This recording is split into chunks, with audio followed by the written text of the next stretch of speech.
Glória a Deus, aleluia.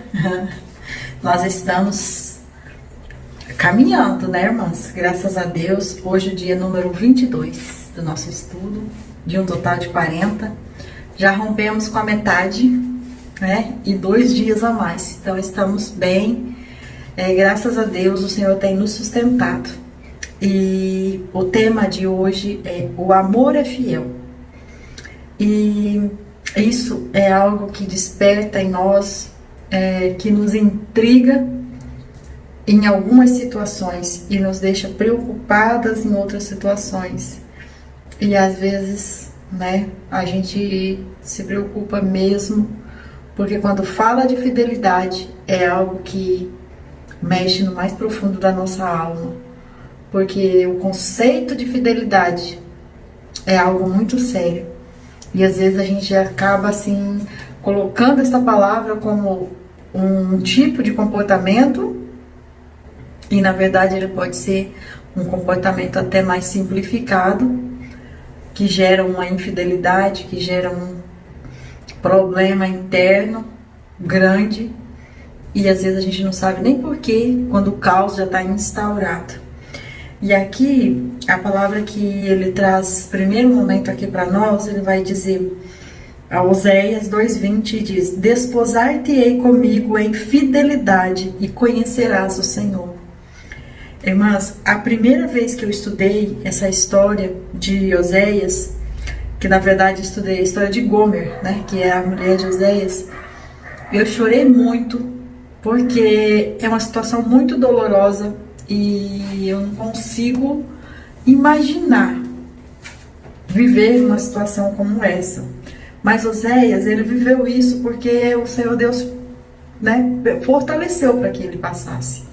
Nos dias de hoje, se a gente tem uma vida como essa, é complicado. Me falta até o fôlego para falar de uma situação dessa, porque é muito doloroso. Mas, vamos lá. O amor que temos pelo próximo deveria ser o que nos identifica como discípulos de Jesus, que é João 13:35.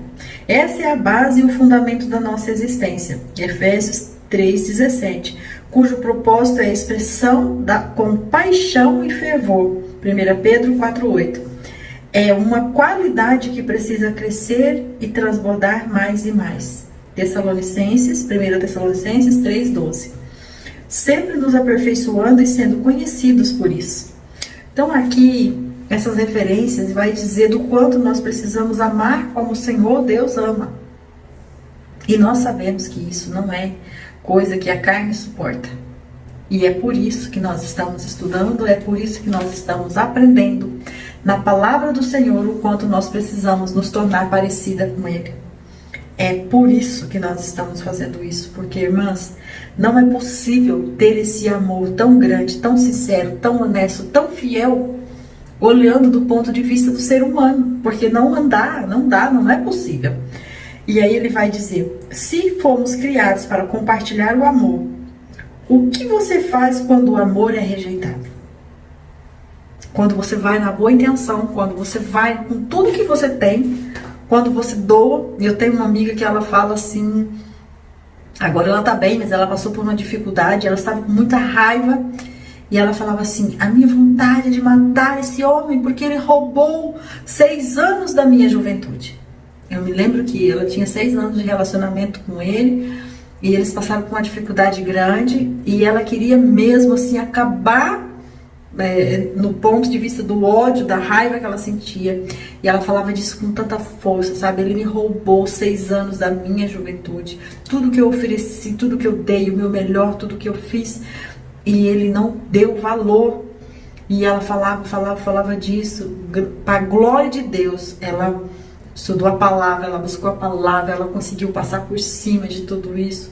Hoje eles estão bem, graças a Deus, né? Os filhos estão crescendo, vendo os pais com uma estrutura emocional equilibrada.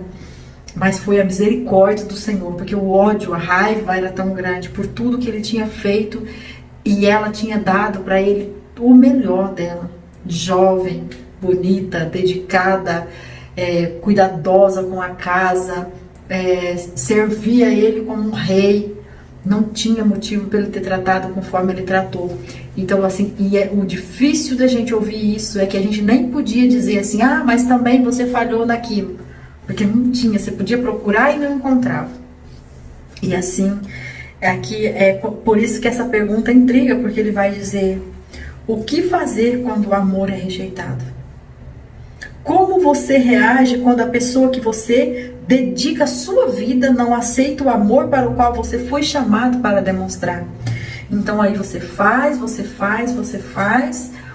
e quando você espera pelo menos que a pessoa seja grata, a pessoa rejeita, faz de conta que aquilo não é importante.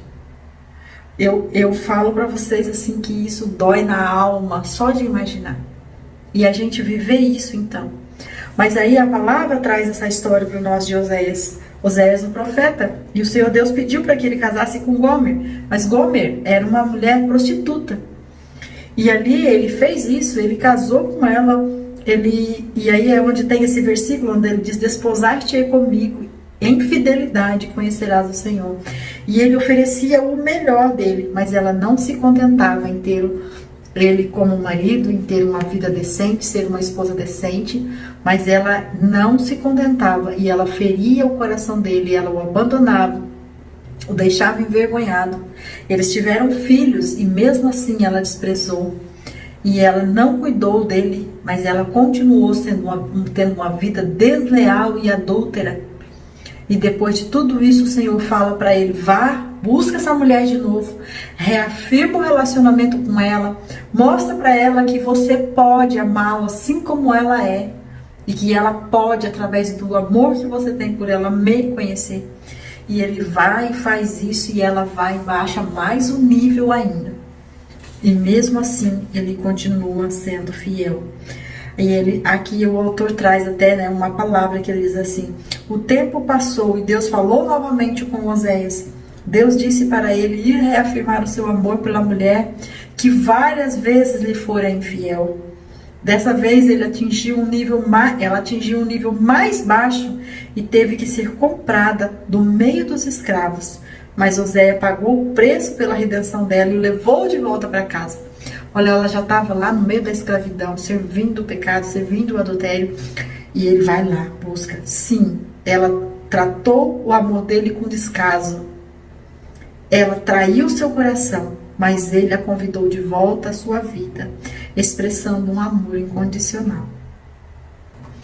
E aí segue. Essa é uma história real, mas foi usada como exemplo do amor de Deus para nós.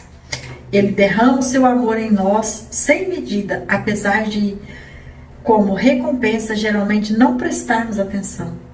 Às vezes agimos vergonhosamente e consideramos seu amor intruso, como se ele estivesse nos privando do que realmente nos queremos.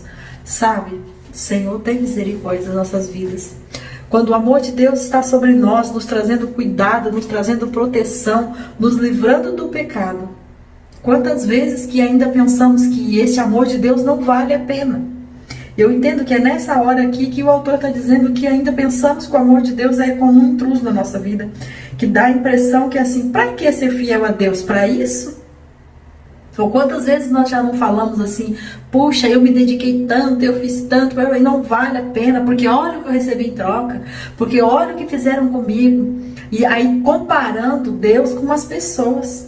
Só que Deus, ele continua sendo fiel. Não é quando as coisas dão errado, não é Deus que nos traiu, é as pessoas que nos traiu. E se nós queremos nos comparar com o amor que Deus tem, se nós queremos ser chamadas de discípulos de Deus, nós temos que mostrar que nós podemos amar, mesmo quando a pessoa erra conosco. Mas concorda comigo que, falando assim, do ponto de vista humano, isso não é possível.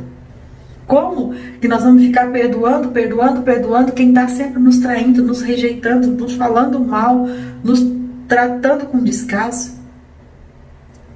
Em que objetivo? Ou qual que é o nosso foco? Onde está a nossa esperança? Então, ele continua aqui. Em que temos a redenção pelo sangue, a redenção dos nossos delitos, segundo riquezas das suas graças. Efésios 1:7. Porque aqui ele está dizendo que mesmo assim, se o amor não o priva de nos chamar, Seu amor não o priva de nos chamar a prestar conta pelo nosso descaso por ele. Pagamos mais por nossa rejeição do que imaginamos. Então, enquanto que nós estamos pensando que o amor de Deus nos priva, falando essas coisas que não deveríamos, ou sentindo essas coisas que não deveríamos, como isso que eu já citei antes, de dizer que não vale a pena ser fiel, porque as pessoas nos trapaceiam, as pessoas são injustas conosco, as pessoas nos traem, as pessoas falam mal de nós, as pessoas rejeitam o nosso amor, as pessoas rejeitam a nossa dedicação, ou ainda acham que é pouco por mais do que nós oferecemos. Quando nós estamos falando isso, em vez de estar rejeitando aquela pessoa, nós estamos rejeitando o amor de Deus que está em nós. Porque nós, quando clamamos, fomos nutridas por Deus, estamos cheias deste amor de Deus. E na medida que nós falamos que não podemos dar, então nós estamos dizendo para Deus não dar mais para nós, porque nós não queremos ter para doar. E isso é muito sério. E a gente se cansa porque a gente quer olhar mais para o humano do que olhar para Deus. E aí é onde que começa os nossos conflitos, né? E aí ele vai dizer, se amardes os que vos amam, que mérito há nisso? Pois bem, os pecadores amam os que o amam. E se fizerdes bem aos que vos fazem bem, que mérito há nisso? Também os pecadores fazem o mesmo. Então está dizendo, se nós queremos ser chamados de discípulos de Jesus, então nós precisamos fazer o que Jesus fez. Jesus amou todos incondicionalmente. Porque amar quem nos ama, isso é fácil, isso não é coisas de privilégios, isso não é coisa além. Porque os pecadores, os maldosos, eles também amam quem eles amam. As pessoas que estão em pecado, que são os bandidos, as pessoas que são, eles se defendem. Porque quando eles estão juntos, eles são, um morre pelo outro. E nós queremos dizer que somos mulheres santas, purificadas na presença do Senhor, que queremos ser videiras frutíferas dentro da nossa casa, mulher sábia que edifica a casa, e falamos mal do nosso esposo. Mas os bandidos não falam mal dos seus parceiros, eles morrem por eles, e ainda se sentem honrados. Quando eles morrem porque defendeu o colega, eles morrem na honra, eles usam até esses termos. Veja o nível que nós precisamos estar. E aí, às vezes, nós estamos falando mal. Sentamos numa rodinha de amigas e começamos a falar que o marido faz isso, que faz aquilo, que o outro faz isso. Querendo, parece que competir quem é a mais vítima. Só a graça de Deus para nós. Muitas vezes isso acontece. Em vez de pegarmos e dizer, não, vamos orar, vamos dar cobertura para esses homens, que é nossa responsabilidade amá-lo como eles são. Trazer a presença de Deus para nossa casa através do nosso joelho no chão, dizendo, Senhor, vem, vem, vem, vem, traz a tua bondade, traz a tua misericórdia, me enche a ponto de transbordar, ainda que eu não veja, na ponto de que esse homem vai ficar envergonhado por ver uma mulher tão honrada, tão disciplinada, tão capaz de amar, de surpreender as expectativas dele. Onde ele possa olhar e dizer, mas como eu posso deixar de amar uma mulher tão excelente desse jeito? E às vezes a gente perde muito. Por isso que quando ele fala que nós pagamos mais por nossa rejeição do que imaginamos. Quando nós nos sentimos rejeitados, quando nós nos sentimos não amados, na verdade, não é porque o homem não deu amor para nós. É porque nós não permitimos que o amor de Deus entrasse em nós, porque nós escolhemos guardar a mágoa daquilo que o homem fez por nós. E isso, falar assim, como eu estou falando aqui, parece tão simples. Mas entende, isso não é simples. Isso é doloroso, isso é forte, isso é profundo. Só consegue fazer isso quem tem intimidade com Deus muito grande. Por isso nós precisamos estudar, por isso nós precisamos estarmos juntas, alinhadas, conectadas, falando disso, vivendo isso, buscando a presença de Deus para dentro de nós, um tempo integral, porque sem Ele nós não vamos conseguir. Aqui Lucas 6,35 vai dizer, amai porém os teus inimigos, faça-lhes o bem e emprestem a eles, sem esperar receber nada de volta. Então a recompensa que terão será grande, vocês serão filhos do Altíssimo, porque Ele é bondoso para com os ingratos e maus. Meu Deus.